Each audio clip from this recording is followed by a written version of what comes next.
Gagawin ko, binaliktad ko pala yung motor. Ito pala, yung dito yung 6 leads out. Dito ako magbabaklas. Iangat ko itong isang grupo, tapos bibilangin ko ang kanyang number of turns. Isa-isahin natin to yung ilan ang turns sa pinakamalaki, pangalawa at saka sa pinakamaliit. Bibilangin natin dito sa drawing. Wala problema kung saan ka mag-umpisa. Bibilangin mo lang yung turns na dito, yung pinakamalit na coil. Tapos yung pangalawa, yung pinakamalaki, bibilangin mo lang. Dito, ang gamit ko pala para mabaklas ko ito ay itong bumili ako ng cord chisel, bali. Pwede kayong magpabricate, pwede rin kayong gumawa nito. Ito, binili ko pala to. 18 real yata siguro to. Nasa mga 250, ganun. 12 real, 18 real, nakalimutan ko na. Basta na, ganito lang presyo. Pero kung mayroon kayong mga bakal dyan, mga mulye, lalo na yung mulye, yun ang maganda. Pwede kayong magpabricate. Kaya ito, babaklasin ko lang muna to.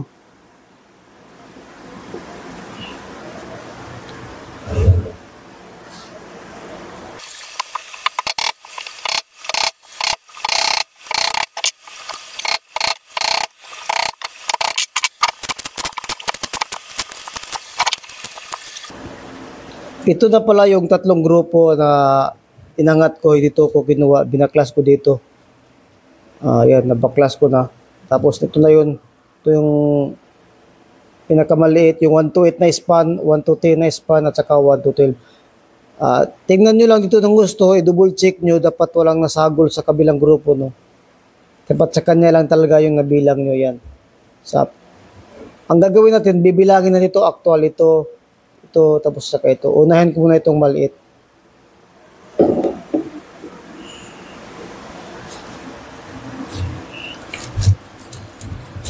Ang sa palapit pwede mo itong pukpukin gamit ang martilyo, kung ano man ang available nyo dyan na pang pukpok.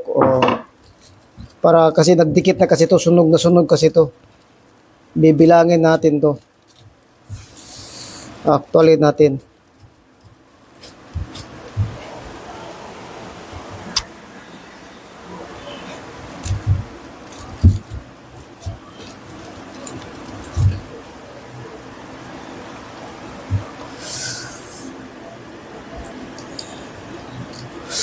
One.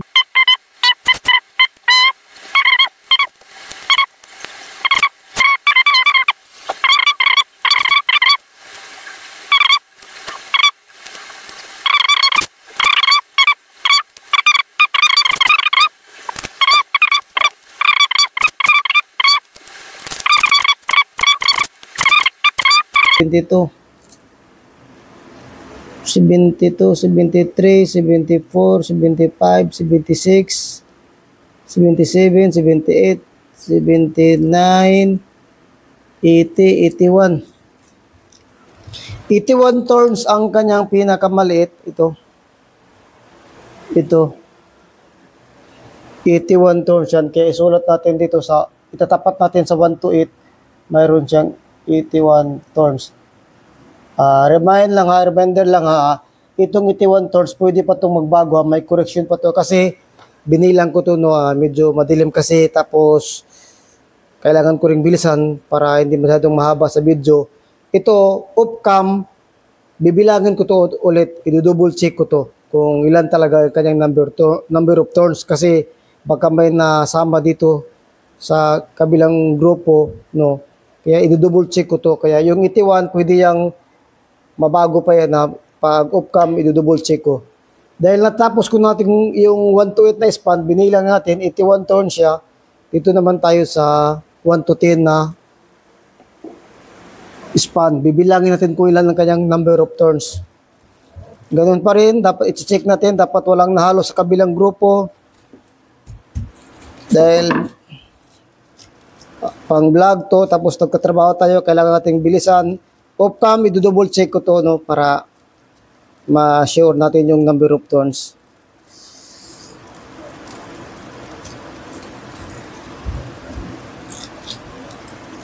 Kaya bibilangin natin tong pangalawang grupo. 1, 2, 3.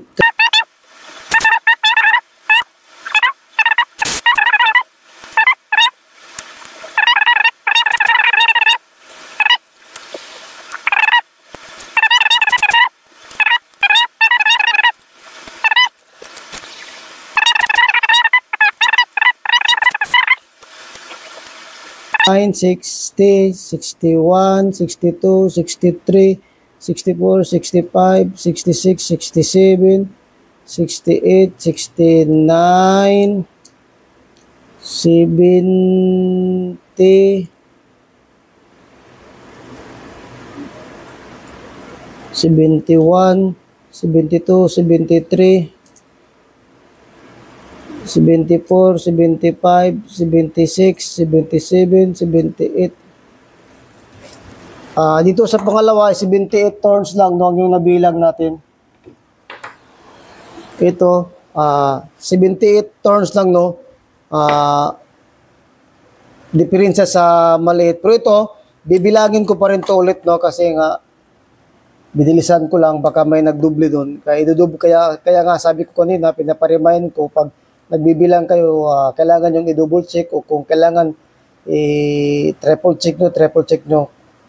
Tapos ngayon, nabilang natin yung pangalawang grupo, doon naman tayo sa pangatlo, yung sa 1 to 12 na span. Ulitin ko, itong unang span, pwedeng mabago yung turns, bibilagin ko ulit, off-cam, ganun rin yung pangalawa, kahit ganun rin yung pangatlo. Ako, nagdo-double check talaga ako, medyo strict ako sa pagbibilang ng number of turns. Ito naman yung panghuli niyang grupo, bibilangin natin to. Ganun lang natin para masiparit natin yung mga wire. Kailangan nating pupuk-pukuin. Magbibilang na tayo.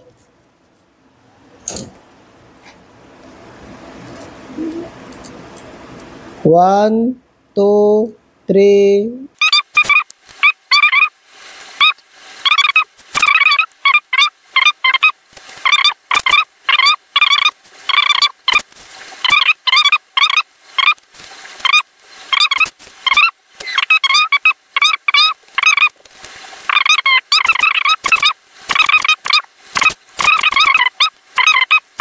Seventy 76, 77, 78, 79, 80. 80 turns nung pangalawa. Yan, papakita ko sa inyo. Yung unang grupo, 81. Tapos yung pangalawa, 78. Tapos yung pangatlo, 80. Pero ito, ulitin ko i-double check ko pa rin ito. Pwede itong mabago. I-update ko na lang kayo mamaya pag nabilang ko to ulit off-cam para hindi ako nagmamadali kasi posibleng may nagdoble o kaya may nasama sa ibang grupo, no? Kaya nga no, natapos natin dyan. Dito naman tayo sa number of wire or size of wire. Yan na lang ang kulang natin, no? Ngayon, babalik rin natin yung motor dito. Kukunin ko lang muna yung wire gauge ko. Ito pala yung ginamit ko, American wire gauge. Susukatin natin ang magnetic wire ito, kung anong number ito. Kahit dito ako magsukat, wala problema. Kukuha lang tayo ng sample isa, no? Dito. Ito yung napili ko ito. Susukatin natin kung saan siya pasok, no? Kita nyo ba? Tika lang ganyan. Yung medyo tamang-tama, hindi masikip, hindi rin maluwag. Hahanapin natin, isa-isahin natin.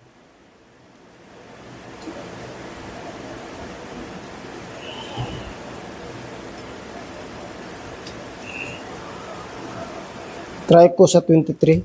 Yun, may play, 23. Pag tinry ko sa 22, maluwag siya. Sa pagsukat nito guys, dapat hindi siya maluwag, hindi rin masyadong masikip. Tamang-tama lang. Tatry ko sa number 20.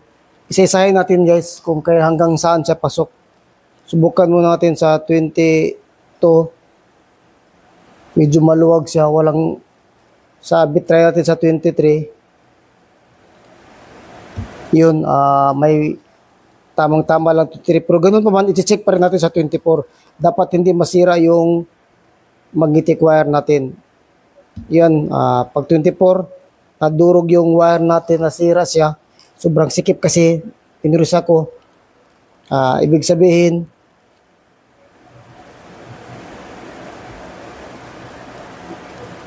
try ko na nasira. Kung makikita nyo ito, masisira yung kanyang magnetic wire sa number 24. Ibig sabihin, number 23 to. Kaya susulat natin dito, number of wire or size of wire, number 23, American wire gauge. Ganun lang pagsulat guys, no? Pagkuha lang dito sa 3-piece motor guys, no? Sana ay nakatulong sa inyo ang video na ito.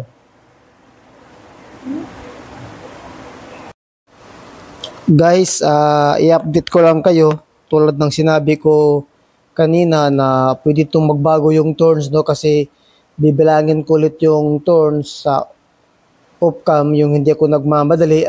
Nung binilang ko, ito may 880 lang to guys. Tapos nagdoble kasi kakuha ako ng isang wire dito ng grupo. Tapos ito may isang nagdoble. 80 rin to guys. 80 siya lahat guys. Kasi binilang ko ulit off-cam. Kaya tulad ng sinabi ko nung umpisa pa lang, kapag nagbibilang kayo, kailangan nyo i-double check, bibilangin nyo ulit. Ako rin, medyo stricto ko sa pagdating sa pagbibilang sa number of turns at saka sa size of wire. Kaya i-double check ko talaga yan. Ngayon, na-double check ko na, puro siya 80 turns. Yun lang guys, no? Babaklasin ko na itong winding. I-update ko na lang kayo kapag na baklas ko na.